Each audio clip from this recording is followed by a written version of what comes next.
Это список лекарств, которые господин Свиридов заказывал в аптеке. Я их потом, значит, спрашиваю, для чего они могли понадобиться ему в таком количестве. Камфора, пикакуана, кала, мелиопиум, кокаин. Какой странный набор. Вот я полчаса уже бьюсь, не могу понять. Знаете, доктор, мне сегодня снился такой странный сон. Профессор Свиридов в маске средневекового доктора. Знаете, такой с длинным клювом. Маска чумного доктора. Это, конечно, безумие. Но смотрите. Камфора усиливает дыхание. И пикакуана облегчает кашель. Каламель гонит желчь. Опиум снимает тошноту и помогает заснуть, а кокаин поддерживает работу сердца. Я не понимаю. А вы подумайте, чем должен быть болен человек, чтобы принимать такое количество лекарств для поддержания сил?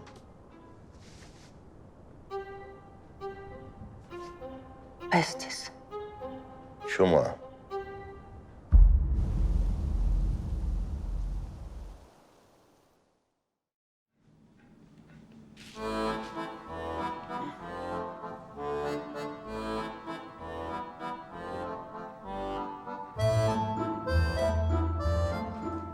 Увлеклись ботаникой, Николай Васильевич?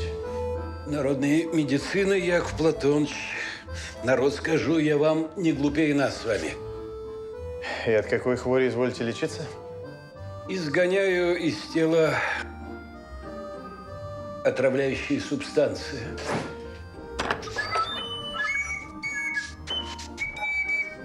Воскресная ярмарка, кладезь бытия. Вы решили меня сегодня с ума свести? Яков Платоныч, вы себе даже не представляете, сколько там всего интересного. Самое интересное вот. Читайте. Так, что тут у нас?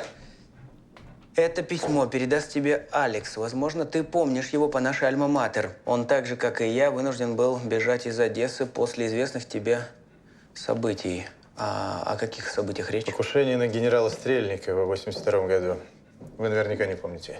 Да нет, а чего же его застрелили в упор, кажется, какой-то народоволец. Или что-то такое. А при чем здесь Хавкин? Я вычитал в архивах. Он был в одесской ячейке народной воли. Скорее всего, принимал участие в покушении на генерала. Но тогда его вину доказать не смогли. Всего лишь исключили из университета. Угу. Читайте дальше. Я встретил его в Лозанне и переманил к себе в Париж. Он привезет тебе то, что ты просил. Хавкин пишет, что переманил его к себе. Может, он так и Свиридова переманил? Я подозревал англичан, а нужно было присмотреться к французам. Смотрите, допустим, профессор отказался уехать с этим самым Алексом. Тогда… А или согласился. Что? Или согласился. Ну, возможно, Алекс привез ему паспорт или деньги, или и то, и другое. И все вот это представление с вызовом телеграммы, это было разыграно специально, чтобы замести следы. Но ведь профессор мертв. Анна Викторовна видела его дух. Да, мертв. Но мы не знаем, по каким причинам. Почему вы исключаете, что это просто несчастный случай? Да я не исключаю, но доктор Милс сказал, что профессор был большим патриотом. Да, иногда люди меняют свои убеждения. Да, травки изгорь, изгони мою хворь.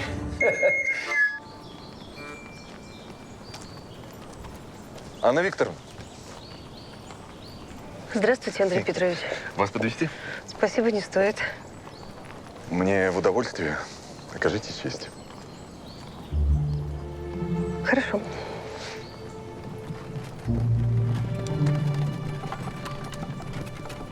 Как вы поживаете, Андрей Петрович?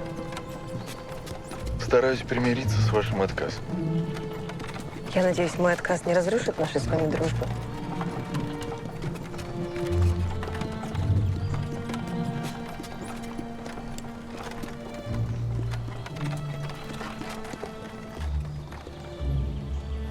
Штольман вас обманет. И вы будете несчастны так же, как и я. А два несчастных человека всегда найдут друг в друге опору.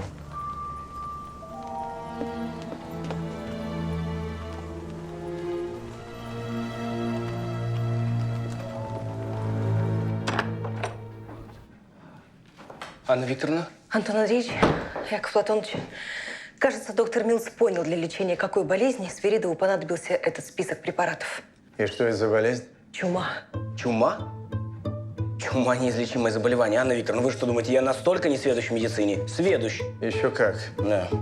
Антон Андреевич, если профессор Свиридов действительно изобрел вакцину, то препараты бы понадобились для поддержания сил тех, на ком он пытался ее испробовать. Если Свиридов действительно продвинулся настолько в своих исследованиях, кто угодно мог его похитить для того, чтобы завладеть формулой вакцины.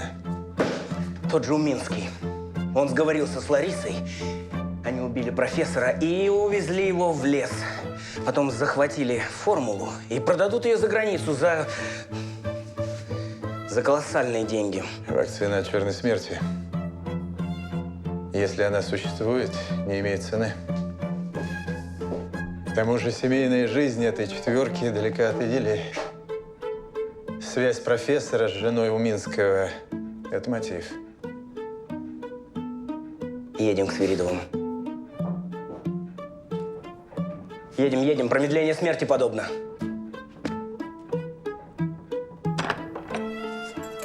Пожалуйста. Благодарю. Всего доброго. До свидания.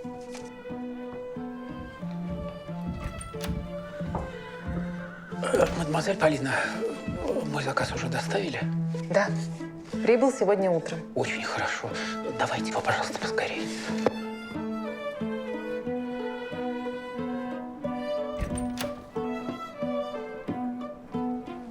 Я к вам вечером зайду, мне сейчас некогда. Пардон.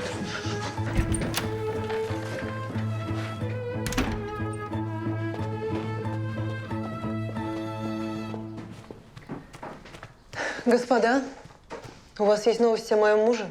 Увы, Лариса Ивановна, пока нет, но мы не теряем надежды. Пожалуйста. Я бы хотел спросить вас еще раз, над чем профессор работал в последнее время? Я уже отвечала вам, господин Штольман, что я не лезу в дела своего мужа и ничем помочь вам не могу. Но вы не могли не знать? Господин Свиридов занимался разработкой вакцины от чумы. Это было бы очень славно, но, увы. Вы наверняка слышали, в Париже господин Хавкин, он уже пытался ее создать, но, к сожалению, вакцина оказалась бездейственна. Я полагаю, это от того, что чума, она имеет иную природу, нежели, например, холера. Вакцинированием ее попросту не победить, увы. От себя я могу добавить, что мой муж никогда не стал бы повторять неудачный эксперимент Хавкина. В этом я вам ручаюсь. Ну а кто такой Алекс Фельдман? Друг Афанасия. Ваш муж встречался с ним в последнее время? Да, он приезжал неделю назад. Пробыл буквально час, даже ужинать не остался. Что-то привез профессору? Не знаю, возможно, письма. Они находились в его кабинете. Я повторяю вам, что я не лезу в дела мужа. Господин Уминский, а где ваша супруга? Ведь она проживает здесь, в доме. Я бы хотел с ней поговорить. Я бы с удовольствием вас познакомил, но, к сожалению, сейчас ее здесь нет. Она уехала в Михайлов навестить тетку. Как давно? В воскресенье утром. То есть на утро после того, как исчез ваш муж? Право, не знаю. По-моему, она… Адрес. Вы напишите мне адрес. Извольте. Я прошу вас, госпожа Свиридова, и вас, господин Уминский, город не покидать. Сегодня получила. Вы ведь читали рассказы о Шерлоке Холмсе? Ужасно увлекательно. Это тот самый сыщик, который сидит у камина и покуривает трубку и разгадывает преступления. Он самый. Вы обязательно должны прочесть его новую повесть. Сэр Конан Дойл ужасно увлекательно пишет. А перевод господина Сойкина выше всяких похвал. Ой, знаете, Пелагея Ивановна, не очень-то я верю в подобное. Сыщик должен топтать ногами землю, рыть ее в поисках улик, если хотите знать. Он должен подвергать себя опасности, и только тогда из него выйдет толк. Ну вот, Я, к примеру, сейчас еду в Михайлово. У меня очень серьезное и ответственное задание. Вы обещаете, что будете осторожны? Да, вы можете не беспокоиться. Я не новичок в своем деле.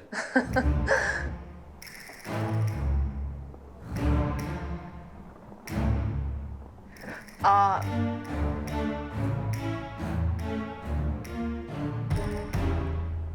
знаете, мне кажется, что господин Рябушинский влюблен. Рябушинский влюблен? Интересно, в кого? Я не знаю, но он выписал несколько книг на эту тему. Одна из них называется «Искусство любви. Как покорить женщину». Стало быть, господин редактор изучает любовь по книгам. Что ж, его можно понять, ведь всякий влюбленный больше всего на свете боится отказа. А как узнать, что ответит женщина на твое признание? Об этом пишут в этой книге?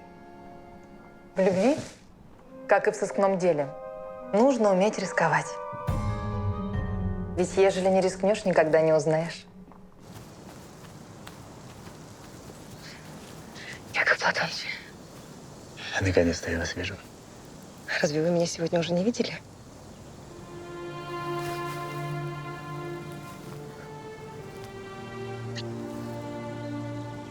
Нас здесь могут увидеть.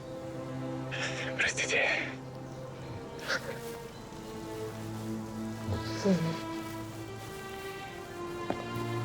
Есть новости по делу профессора Сферидова? Примерно неделю назад он встречался с неким господином Фельдманом. Тот следовал из Китая в Петербург через Париж. Я остановился на ночь в Затонске. Он передал что-то профессору, возможно, иностранный паспорт, хотя не очень хотелось в это верить. А вы допросили его супругу и ассистента? Они определенно что-то скрывают. Антон Андреевич едет завтра в Михайлов расспросить супругу Уминского. Возможно, она что-то прояснит.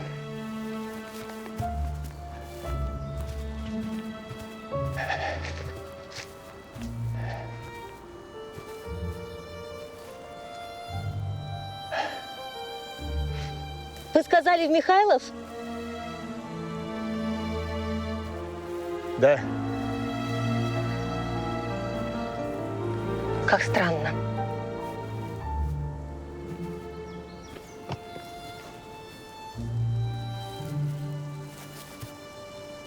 Анна Викторовна, я могу видеть вас наедине, где нам никто не помешает. Я так много должен вам сказать. Есть у меня одна идея.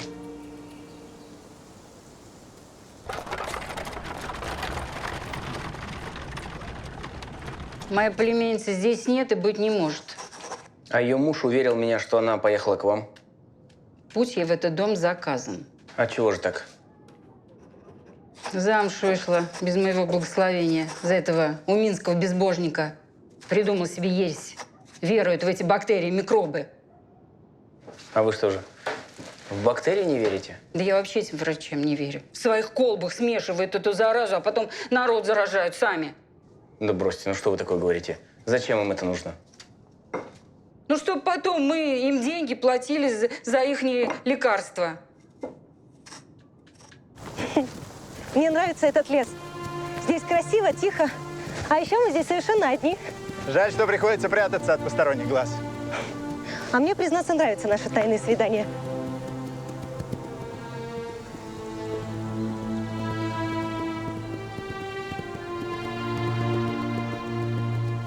Вы полны романтики, Анна Викторовна.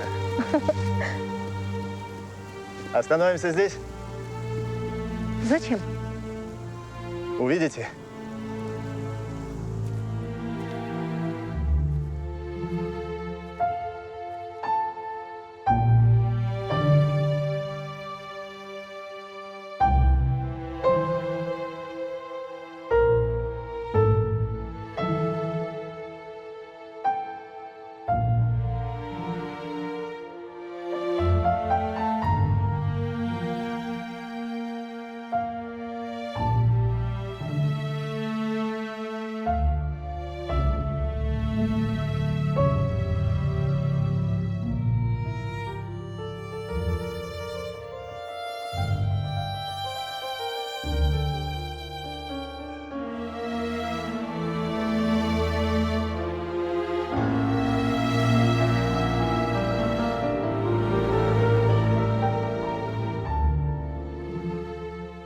Я люблю вас.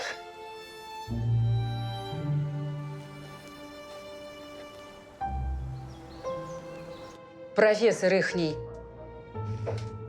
средства от чумы сотворил. Неужели? И собирается себя этой чумой заразить. Так и сказала, средство от чумы?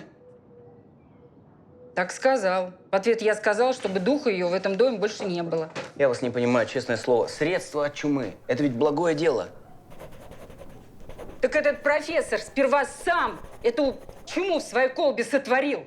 Иначе откуда ей взяться, чтобы себя ей заразить? Действительно, откуда же ей было взяться? Благодарю вас, вы мне очень помогли. Всего доброго.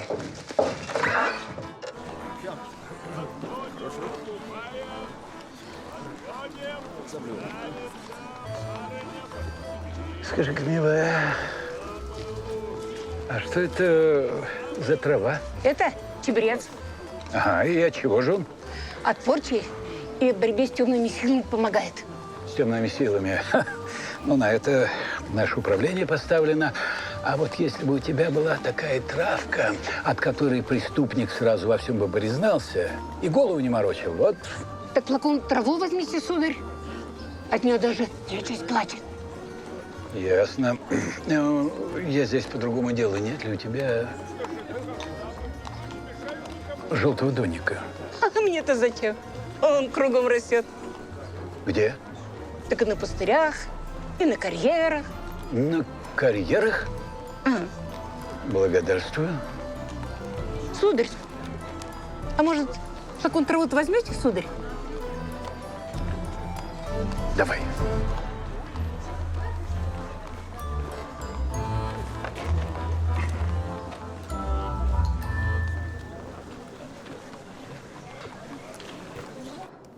А где все лошади и кучер? А вот и вы, господа. Уводите лошадей. Кто вы такой? Что происходит? У нескольких лошадей на конюшне обнаружен САП. Возможно, эпидемия. САП? Это очень опасное заболевание. Лошади, которых вы арендовали для прогулки, также могут быть больны. Вам придется задержаться на несколько дней. Я помещаю вас в карантин. Да что за глупости? Вы не имеете права. Я судебный следователь. Моя фамилия Штольман. Моя фамилия Вольф. Я руковожу санитарным отрядом Императорского института экспериментальной медицины. И у меня тоже есть полномочия. Яков Платонович, господин Вольф прав. Это действительно может передаваться человеку. И закончится летальным исходом. Я помещу вас в гостиницу при конезаводе.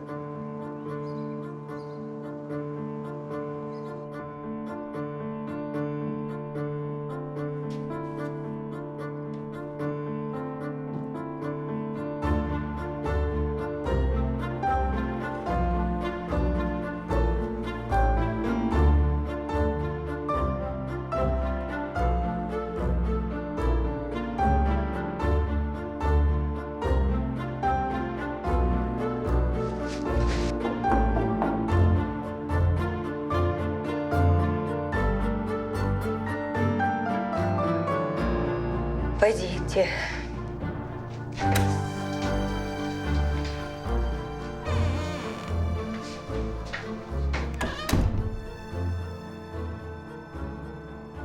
Я не мог не прийти.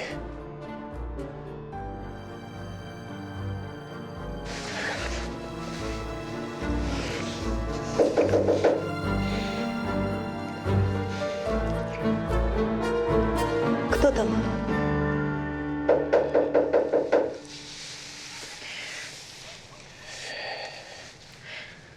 Входите. Как устроили, сударыня?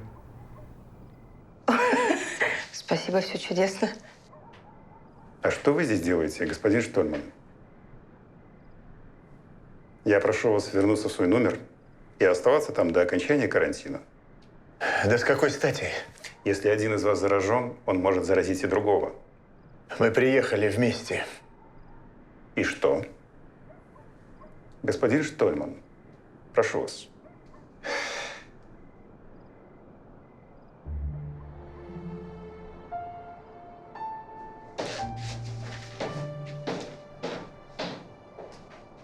Я отдал телеграмму в Затонск, как вы просили. Спасибо. Доброй ночи, Анна Викторовна. Добрый.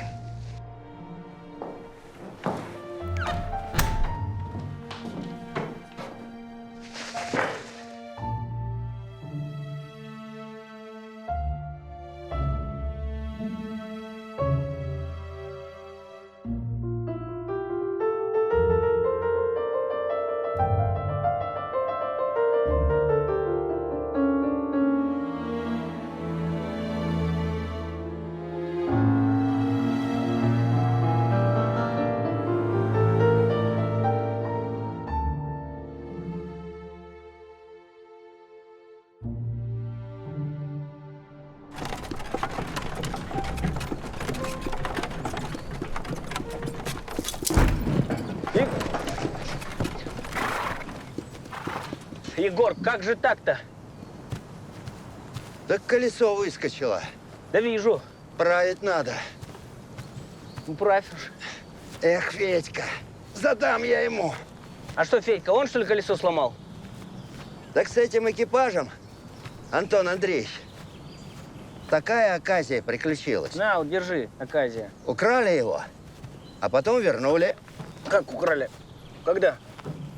Так в субботу в ночь украли, а в воскресенье вернули. Стой-ка. А чего ж ты мне раньше-то не говорил? Я тебя опрашивал.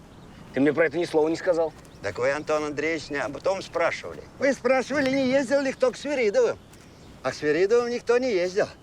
Ни в субботу, ни в воскресенье. Ну, Егор, Федора, как только приедем в город, сыщешь и немедля в участок, понял? Понял, чего ж не понять.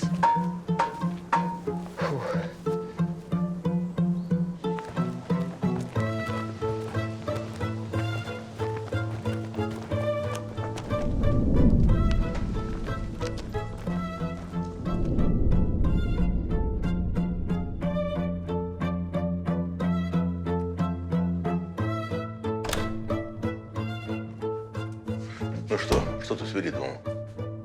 Вы узнали что-то? Что с ним? Я видела его дух.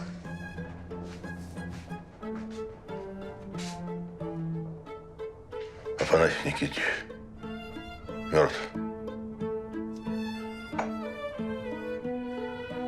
Боюсь, что так, доктор. Простите, что я не сказала вам раньше. Но ведь его не нашли. Может, вы ошибаетесь?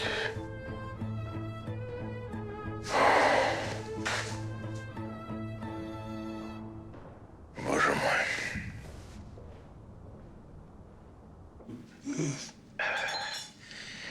Ну, посмотрим, что это за чудо-отвар.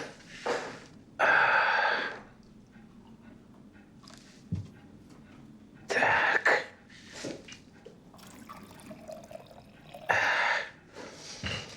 Кого бы на признание проверить?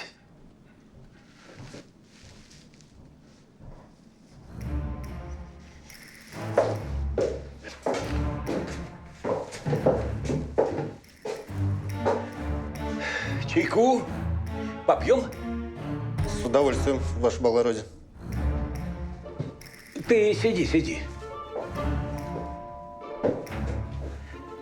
Пей чай и расскажи мне, как жизнь твоя. Чай какой-то странный. Какой странный? Нормальный чай, китайский. Родня прислала. Чай полезный, мой любезный. Ваше благородие. Что еще? Там пекарь Ивашкин опять в камере буянит. Водой его кати, холодной, с него сразу хмель сойдет. А то будет знать, как по ночам с соседями скандалит. Да ну-ка пошли, я сейчас с ним разберусь, с этим Ивашкиным. Что ты тут буянишь, а? Ну-ка дай ведро воды. Давай.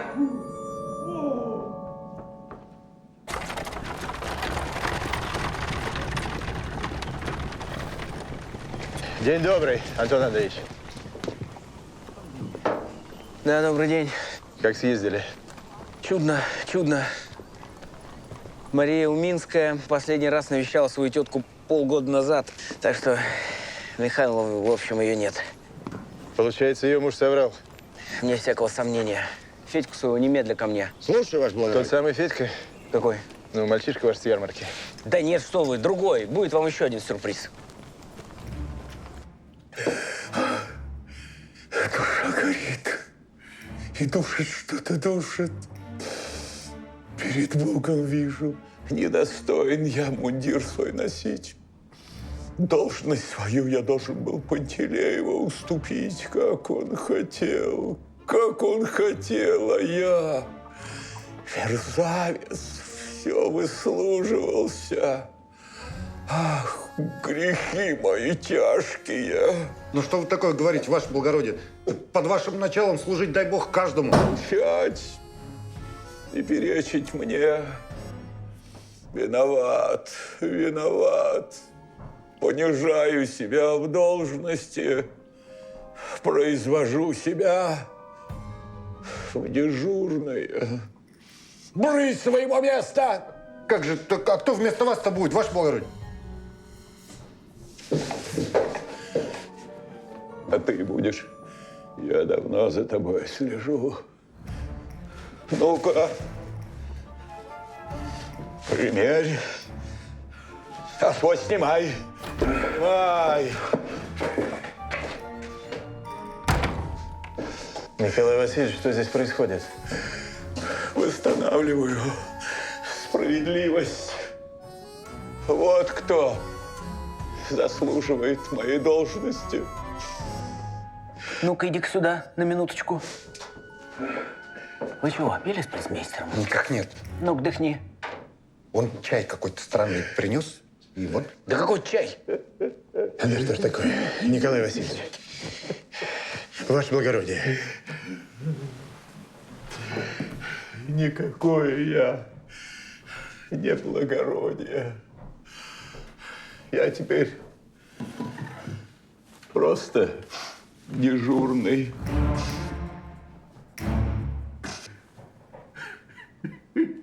Мы с ним были очень дружны. Был великий человек. Так что российская наука понесла очень большую утрату. Я не сомневаюсь, будь он жив, он бы закончил вакцину от чумы. Да, но ведь над такой вакциной работал Хавкин, и она оказалась безрезультатной. Но он знал о его работах. Может быть, нашел ошибку, пытался исправить. Я не думаю, доктор. Скорее, он бы сообщил Хавкину об этой ошибке. Да, он был не тот человек, который присваивает себе чужой труд. Над чем же он тогда работал? Над сывороткой. Подумайте сами. Если Хавкин пытался создать вакцину и потерпел неудачу, то ничего не мешало профессору Свиридову создать сыворотку. Противоядие для уже заболевших. Выходит, он пытался сделать опыт, но сыворотка не подействовала. Конечно. Он мог умереть в течение нескольких дней. Нет, даже часов. Ведь легочная чума иногда развивается стремительно. Да, но чтобы заразиться чумой, надо где-то найти возбудитель. Яков Платонович говорил, что неделю назад к профессору приезжал некто Фельдман. И прибыл он из Гонконга. А в Гонконге сейчас как раз эпидемия чумы. Вот что он ему привез. Это был возбудитель. Ваше благородие, извозчик Круглов прибыл. А давай его сюда. Проходи. Присаживайся, Федор. Вот, Яков Платонович, извольте. Кучер городской конторы по найму экипажей Круглов Федор приготовил нам любопытную историю. Да, Федор? Так точно, ваше благородие. Только я ни в чем не виноват. А тебя никто ни в чем не обвиняет. Просто расскажи все, что знаешь. Может быть, даже вознаградим. Ага, ну раз так. Ну, значит, в прошлую субботу дело было. Отработал я, и захотелось мне чуток того, на грудь принять. Понимаю. Пошел в кабак, посидели с мужиками, приняли по чуть-чуть. Выхожу, а экипаж-то тю-тю. Тю-тю? Тю-тю. Я аж протрезвел сразу. Он же таких деньжищ стоит. Мне с конторы ни в жизнь не расплатиться. Домой не пошел, думал, жена прибьет. Так всю ночь в кабаке и просидел. А на утро выползаю, лежу, а он стоит, родимый, как будто и не крал его никто. Я уж подумал, не почудилось ли мне это с пьяных глаз-то. Да может, ты напился так, что и вправду почудилось? Да нет, ваша бродь. Там на правом колесе ось покосилась, а под сиденьем я деньги нашел. Много? Ну, не поскупился вор, расплатился со мной. Только вот кому понадобилось среди ночи в карьер ехать? А почему ты решил, что на нем в карьер ездили? Так там на колесах красная глина была. А у нас рядом с городом только в одном месте такая глина имеется. Да, есть заброшенный карьер у Петербургского тракта. Вот. А не в том ли направлении увезли профессора? Вот он, таинственный экипаж. Экипаж-призрак. В него посадили профессора, увезли из города, убили и закопали в карьере. Привезешь экипаж, он понадобится для опознания. Вот награда. Едем в карьер, Яков Платоныч.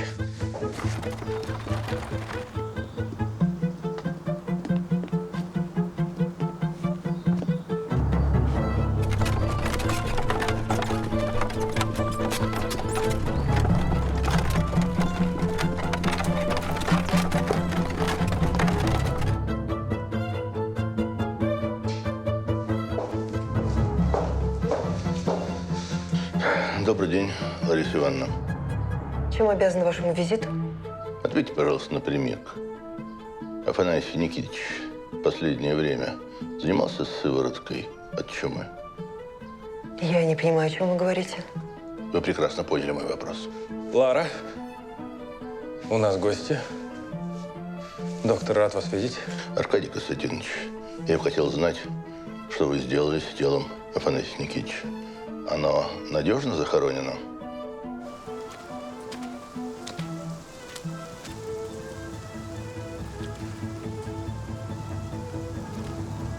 Красная, Яков Платоныч.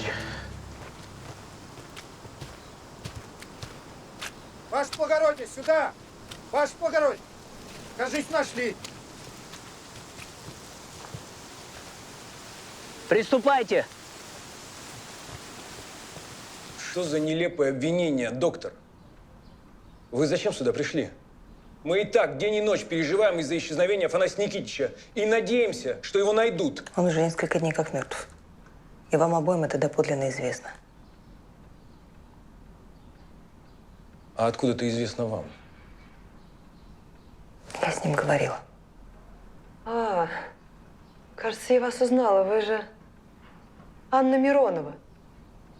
Медиум. Затонская знаменитость. Ну, очень странно. С виду вы кажетесь вполне просвещенной молодой женщиной. Это так и есть. Доктор, ну неужели вы думаете, я во все эти сказки поверю?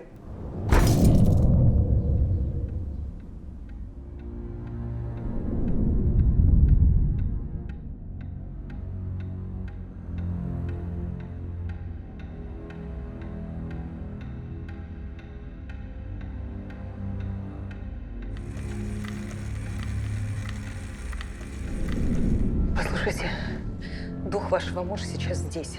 И он хочет вам передать, что бесценное время уходит. Лариса Ивановна, если ваш супруг действительно скончался от чумы, а полиция найдет и раскопает его могилу, начнется эпидемия. Вы этого хотите?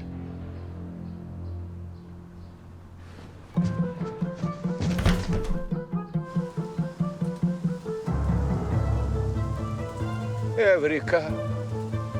Господа! Желтый донник! Желтый донник, господа! Господа! Желтый донник! Стойте! Остановитесь! Желтый донник, господа! Отойдите оттуда! Отойдите! Стойте! Стойте! Стойте! Господин судебный следователь, я хочу признаться в убийстве профессора Свиридова. Я все объясню. Только вы скажите своим, чтобы они могилу не трогали. Это может быть опасным для жизни. Остановитесь! Стойте, там чума!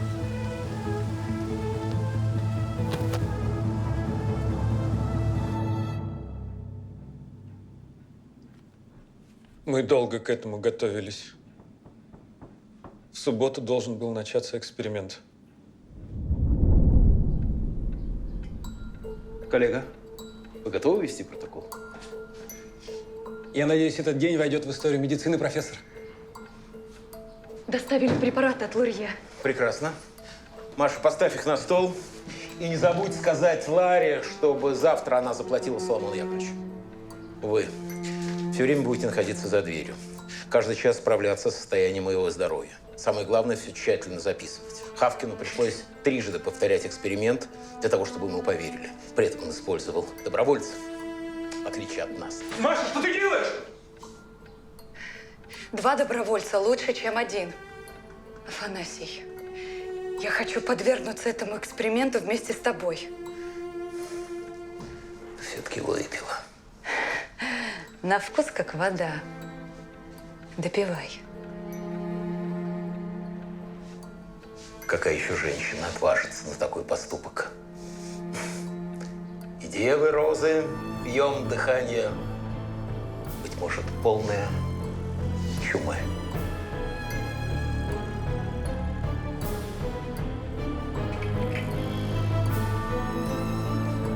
Афанасий!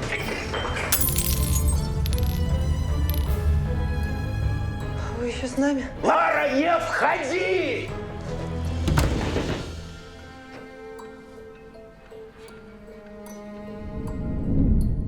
Мы все молились, чтобы возбудитель, привезенный из Гонконга, оказался мертвым. Но он подействовал. И подействовал гораздо быстрее, чем мы могли это предположить. А на изготовление новой сыворотки потребовался бы минимум месяц.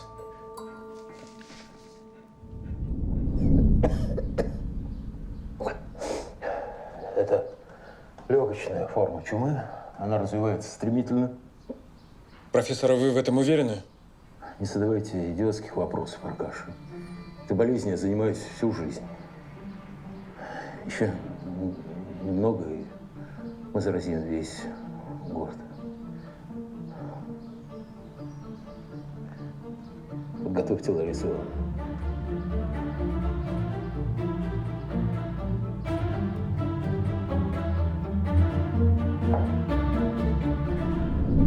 В доме был револьвер. Ехать на нашем экипаже было нельзя. Из прислуги мы могли рассчитывать только на Наташу. Профессор когда-то спас жизнь ее сыну. И вы одолжили экипаж, оставленный у трактира?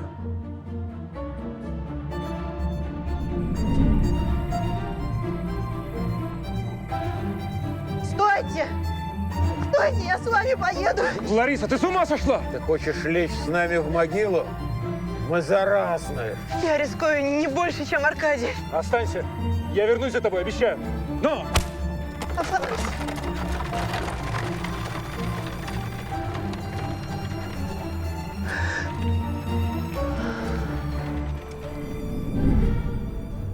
Вот почему прислуга называла разное время отъезда экипажа? Да. Потом я вернулся за Ларисой, как и обещал.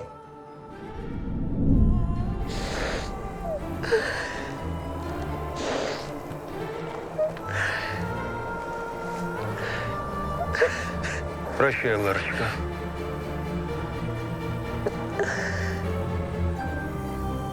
Прощайте, Аркаш. Надеюсь, вы продолжите мои исследования и сделаете так, чтобы они не попали в чужие руки. Ларочка, ты всегда была излишне впечатлительна. Не подведите, коллега. Не хотелось бы умирать в мучениях.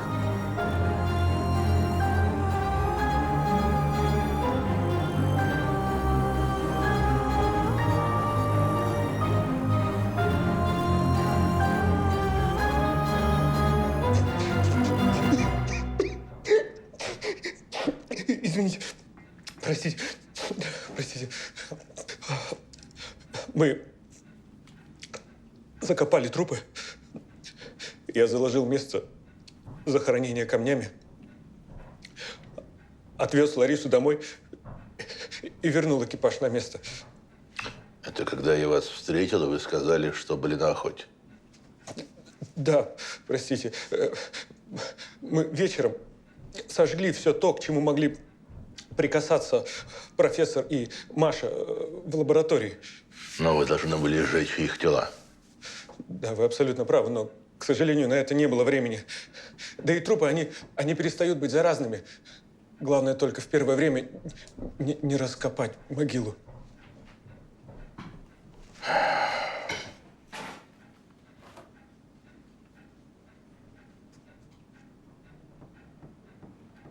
Яков Платонович, Антон Андреевич, я знаю доктора Уминского не 1 год. Он прекрасный врач и порядочный человек. В его действиях не было состава преступления. Что вы будете делать, господа?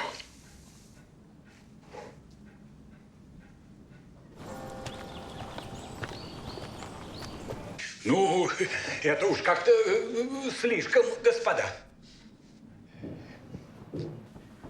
Поверьте, это будет лучшим выходом из ситуации. Понимаю, господа, что вы предлагаете скрыть факт исчезновения профессора? Да? Нет. Позвольте напомнить, Николай Васильевич, что похищение – это всего лишь гипотеза. Со Свиридовым могло случиться какое-либо несчастье. Лично я полагаю, что он уехал из Затонска по собственной воле. Вот как. И на каком основании? Так прислуга, как один, показала, что у профессора была любовная связь с женой его ассистента. Так. Кстати, где она находится, мы так и не выяснили. Да. Нет. Я думаю, что они уехали вместе. Ну, прекрасно, прекрасно. То есть они бросили постылых супругов и сбежали вдвоем. Ну что ж, похоже на правду. Мне тоже так кажется. А как вы себя чувствуете, Николай Васильевич? Спал, как убитый. Никакой больше народной медицины, господа. Никаких отваров и снадобий.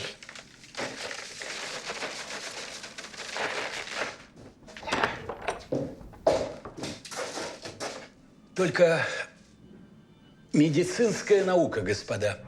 Вы знаете, я хотела вас спросить, когда вы говорили с моим мужем, вам не показалось, что он на меня сердится? Вас что-то тревожит? Да, мне вдруг пришло в голову, что он мог подумать, что я врала, когда говорила ему, что не ревную его к Маше. На самом деле я ненавидела их обоих и жила с Аркадием только для того, чтобы отомстить ему. А это не так? Разумеется, нет. Наши чувства давно остыли, и мы жили как старые добрые друзья. Но когда в нашей жизни появились Уминские... Впрочем, Афанасий мог так подумать. Я была рада вас повидать, Лариса Ивановна. Взаимно.